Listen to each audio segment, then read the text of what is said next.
Hey guys, Voice of the Voiceless here, and I am making my third pay-per-view review, and this will be WrestleMania 13.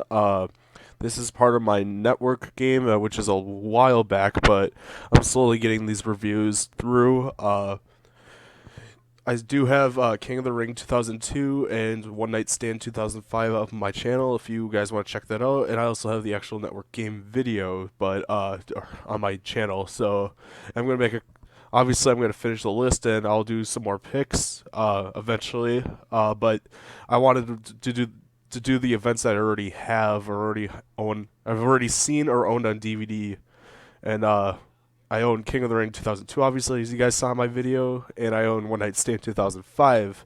But I also own WrestleMania 13 on DVD, which is the anthology. But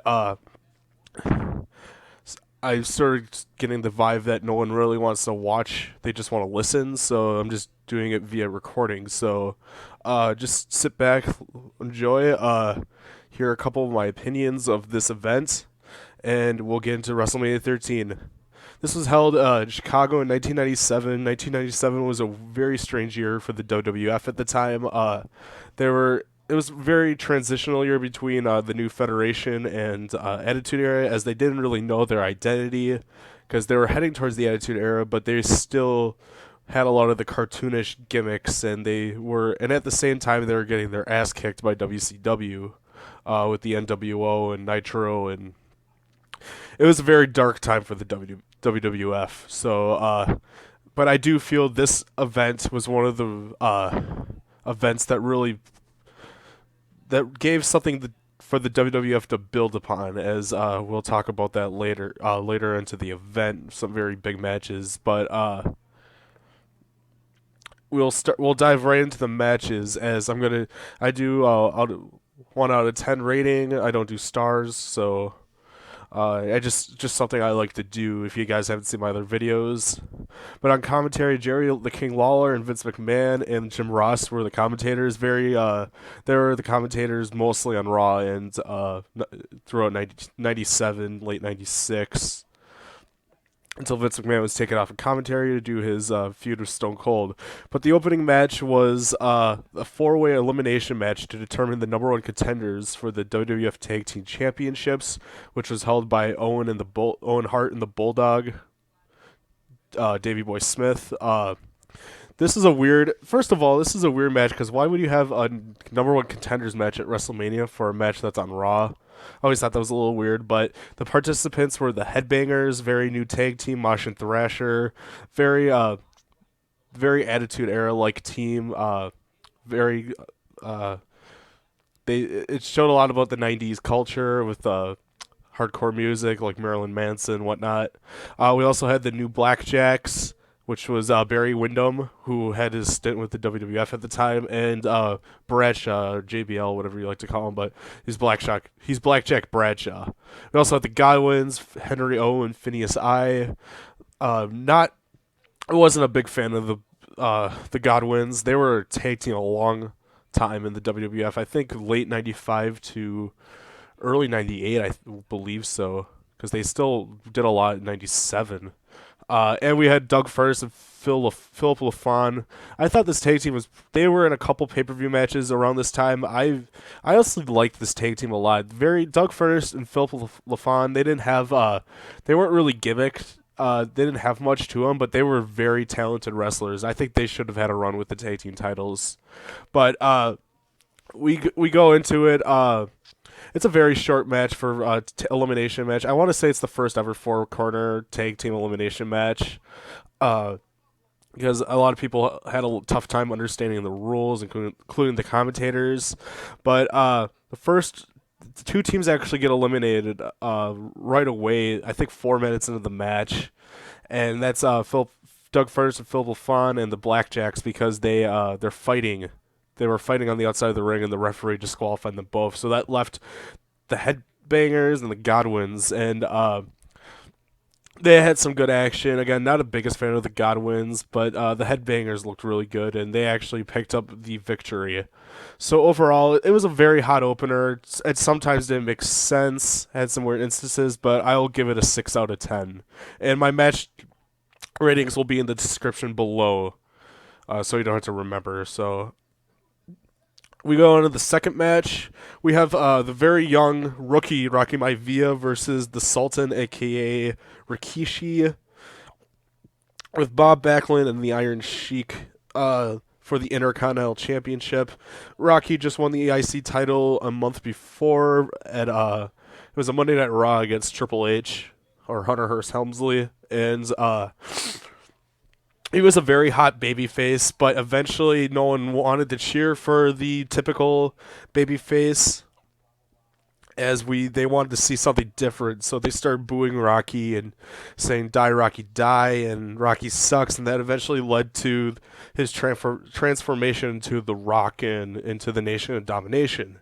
So for the match was a little bit shorter than the opening match. The opening match was around 10.5 minutes. This clocked in at almost 10 minutes, as it was a decent match. I don't think it was better than the opening match, but it was still pretty watchable. Rocky does pick up the victory after a roll-up in a babyface fashion, looking really lucky but very athletic, and but eventually gets beaten up by the Iron Sheik and the Sultan, and his dad Rocky Johnson saves him. So and everyone boos him. So this match is real. The only good thing this match is good for is pretty much seeing the early transformation of The Rock. I think he cites it as the main reason why he became The Rock, as the babyface thing wasn't working out. But overall, I'll give this match a 5.5 out of 10. Next, we have is Hunter Hearst Helmsley in the third match. Hunter Hearst Helmsley versus Goldust. They gave these guys a pretty decent amount. This feud started. I think it was They started over the IC title. They had a decent match at the Royal Rumble, but it grew more as Helmsley lost the IC title to Rocky Maivia. That Hunter Hearst Helmsley still had feelings for Goldust's wife, Marlena. But Marlena obviously didn't want to be with Triple H, so Triple H got Chyna, which Chyna would come in through the crowd as an audience member and start terrorizing Marlena and stuff, and then she eventually became Triple H's bodyguard. Otherwise, this match is actually pretty good. I liked it. It was way better than the Royal Rumble match. They gave him time, and it didn't look boring. It wasn't boring at all. So it clocks around 14.5 minutes, which is pretty decent time for these guys. And Triple H picks up the victory, I believe. So pretty good match. I give it a 7 out of 10. Fourth match on the card is for the tag team titles. It's the champions Owen Hart versus the British Bulldog, and they face Mankind and Vader. This is very interesting, as the match didn't really have as much build up to it. Mankind and Vader was sort of like a makeshift team. Paul Bearer was in their corner, and both teams were heels, which made this even more interesting. But this match was actually really good, especially for a team with Mankind and Vader as their bigger guys, and they definitely kept up with Owen and the Bulldog. It was just a very athletic contest. It's the longest match of the night so far, clocking at 16 minutes. The only thing I'd cut down on it is it ended in a double countout, as Owen and the Bulldog can retain their titles in countout fashion. It's still a very good match, 7.5 out of 10. Next, we go on to the most memorable match probably in the history of wrestling. Fifth match of the card, and it's Bret Hart versus Stone Cold Steve Austin in the submission match. Ken Shamrock was the guest referee, as he just came from UFC, and they were going to use him as a wrestler much later, but I believe they just didn't know it.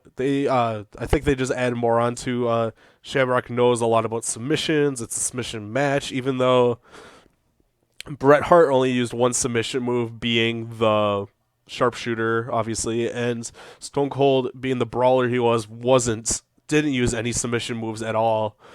He did use the $1 Million Dream as the ringmaster, as he was with Ted DiBiase, and yes, he is a very good wrestler, but he was a brawler in this stage of his career. So he was gonna make Bret Hart tap out from just the pain he was gonna bring on him. This is just there's can't be much that can be said about this match that hasn't been said already. Obviously, me just saying stuff about it would be pointless to you guys.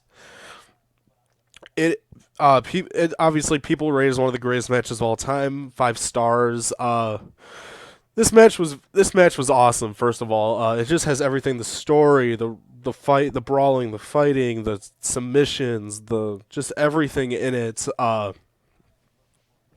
Just everything about this match was awesome. I'm not a guy who gives perfect ratings at all, and I'm not even. I'm this because it's really hard for me to determine the perfect match, but this is extremely close to me. As I don't want to give it even a 9.5 out of 10. I'm gonna give it a 9.8, which uh which is probably I don't know. There's to me the perfect match is my favorite match, which I'll probably talk about later in a different video, but this match is extremely close to it just because it is such a huge match, big historic match. Obviously the double turn with Stone Cold turning face, still using his heel tactics, and the angry Bret Hart, and also Stone Cold bleeding out without tapping out, which made him the face. So awesome match. 9.8 out of 10 for me. Bret Hart versus Stone Cold in the submission match. Next, we have the Legion of Doom, Hawk and Animal, and Ahmed Johnson versus the Nation of Domination, which is Faarooq, Crush, and Savio Vega. And they were accompanied with other Nation members. I think Clarence Mason was there. Who else? Who else was there? D'Lo. Oh yeah, D'Lo. He was out there too. And they had the 2 white rapper guys that sung their theme song, which was Wolfie D and JC Ice, if you remember those guys. But this was just honestly just a filler between the main events, as these guys just beat the living hell out of each other. It was a Chicago street fight the crowd got into. It was very hard brawling. I think Faarooq gets put through the announce table, which was pretty cool. I think Ahmed put him through the table, and just a lot of awesome brawling. Definitely not the match of the night, but it's memorable in a sense, as it was a Chicago street fight at WrestleMania in Chicago, and it was between the 2 big matches. So overall, I would give this match a 6 out of 10. It was fun. It was a fun match to watch. And the Legion of Doom and Ahmed Johnson do beat the Nation. Very represents the Attitude Era that's we're about to be heading into. And finally, main event is the Undertaker, who became #1 contender. I believe was I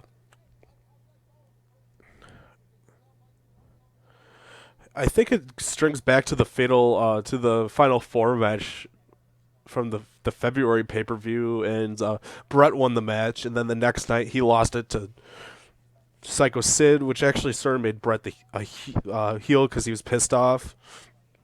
And Psycho Sid is the champion. It says it's a no DQ match, but it in all it doesn't. I think there was only no DQ because there was a lot in this match. Bret does interfere a lot for 2 reasons. Shawn Michaels is a commentator in this match, as he was quote unquote injured, which I'm gonna believe Shawn was injured. He says it's injured, so there's no reason not to believe him. Obviously, Bret didn't believe him at the time, and Bret was pissed off because Shawn was supposed to return the favor at WrestleMania, but he was injured, so he couldn't. So, but Shawn was commentating, and Bret did a lot of interference, saying stuff like he hates Sid and he's gonna hate the Undertaker, and he doesn't make the Undertaker safe or anything like that, just because they were once friends. And honestly they both beat the shit out of Bret in the beginning of the match.